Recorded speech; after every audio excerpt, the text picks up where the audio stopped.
Today, we're focusing on the foundations of corporate law, which essentially cover how a corporation is formally created and governed. When we talk about corporate formation, we're looking at three critical elements: the people involved, the paperwork required, and the legal acts that set the framework for a business's existence. The legal requirements for forming a corporation include specific formation documents, such as articles of incorporation or certificates of formation, which legally establish the company. Alongside these documents, governance roles, like the board of directors and corporate officers, are essential, as they guide the company's operations and decision-making processes. Finally, understanding the different types of corporations is vital, as each type impacts legal responsibilities, tax treatment, and how the business operates. Together, these components, formation documents, governance roles, and corporate types, create the foundation for forming a corporation and determining how it will function and be regulated in the business world. When we talk about forming a corporation, three fundamental pillars come into play: people, paper, and acts. First, the people pillar includes the shareholders, directors, and officers who make up the human structure of the corporation. They are the ones who own, govern, and manage the business.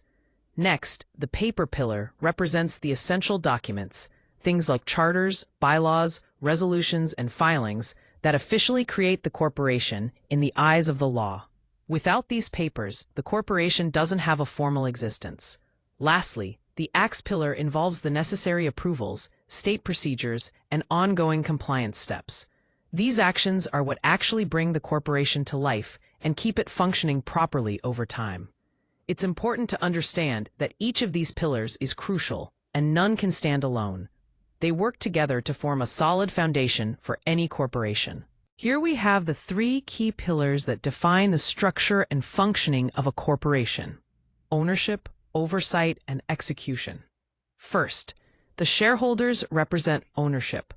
These are the individuals or entities that invest capital into the corporation, and in return, they usually get to elect the board of directors. Next, the directors provide oversight. Their role is crucial. They set major policies, oversee the company's overall affairs, and appoint the officers who manage daily operations. Finally, the officers are responsible for management, executing the company's strategy and handling day-to-day activities. Understanding these roles, shareholders as owners, directors overseeing, and officers managing, helps clarify who does what within a corporation. Here we're looking at the essential formation documents that legally organize and document a corporation. First, the articles of incorporation are filed with the state to create the corporation as a legal entity. This is the foundational step. Next, the bylaws set the internal rules covering how meetings are conducted, how voting works, and the procedures for officers and the board of directors. To legally form a corporation, there are several key steps that must be followed in sequence. First, you file with the state by submitting the articles of incorporation and paying the required filing fees. This officially establishes your business entity. Next, you obtain an EIN, which is a federal tax identification number essential for banking and tax reporting purposes. After that, the corporation adopts bylaws. These are the internal rules that govern how the company operates and is managed. Finally, initial meetings are held where directors and officers are named, shares are authorized, and all foundational actions are formally documented. Following these procedural steps is what creates the corporation's legal existence. When we talk about ownership in closely held corporations, the key characteristic is that these businesses are built around a small and trusted group of owners. Unlike public companies, close corporations have just a few shareholders, which means ownership is concentrated rather than spread out among many investors. Another important point is the restricted transfer of shares. In these companies, shares typically cannot be sold freely without approval from other shareholders or according to specific agreements. This keeps control within the original group. Finally, the governance of close corporations is often founder-driven. The owners are actively involved in the management and day-to-day decision-making processes, ensuring that the company's direction aligns closely with their vision and interests. This tight-knit ownership and hands-on approach really define how close corporations operate. Here we're looking at open and publicly traded corporations. Unlike traditional closely held corporations, open corporations raise capital through public markets, meaning their ownership can change hands frequently. Shares in these companies are traded on public exchanges, which provides liquidity because investors can buy and sell shares with ease. Ownership in open corporations is broad, involving many shareholders rather than a small, tightly knit group. Because these corporations participate in public markets, they are subject to strict regulations, including SEC reporting and disclosure requirements. This ensures transparency for investors and helps maintain market confidence. So the key points to remember are the broad shareholder base, the regulatory requirements, and the high liquidity that comes with being publicly traded. Let's take a closer look at Subchapter S corporations and their tax status.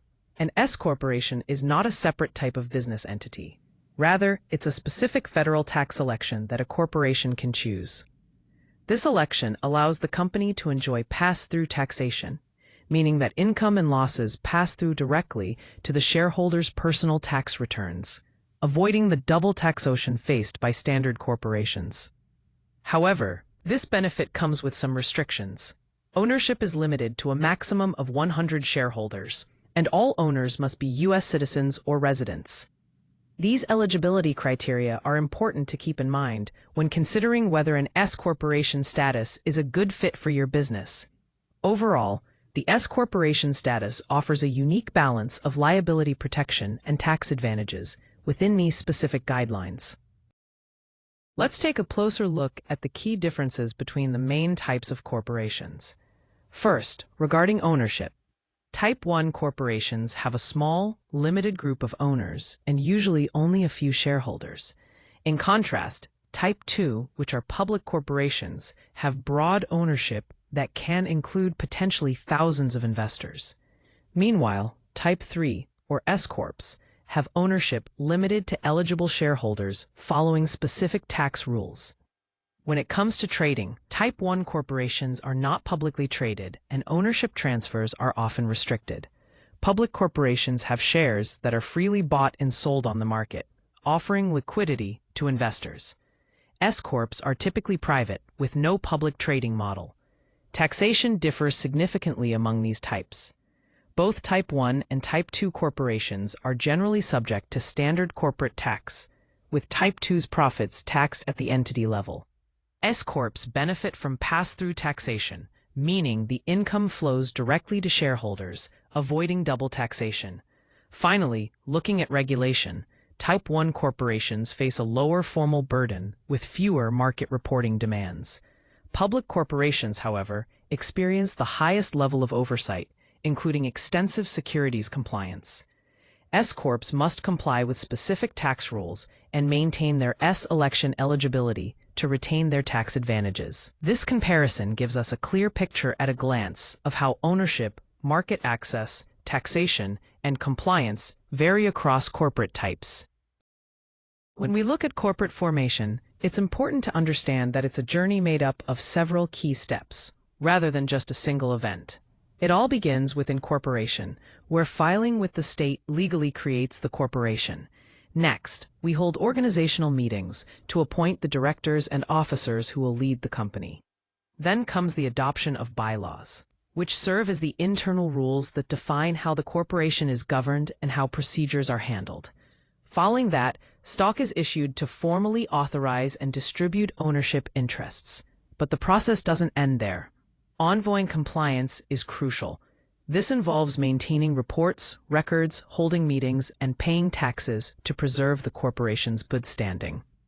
So, formation is really complete only when these maintenance steps are consistently followed. This sequence ensures a corporation not only starts off on the right foot, but continues operating smoothly and legally over time.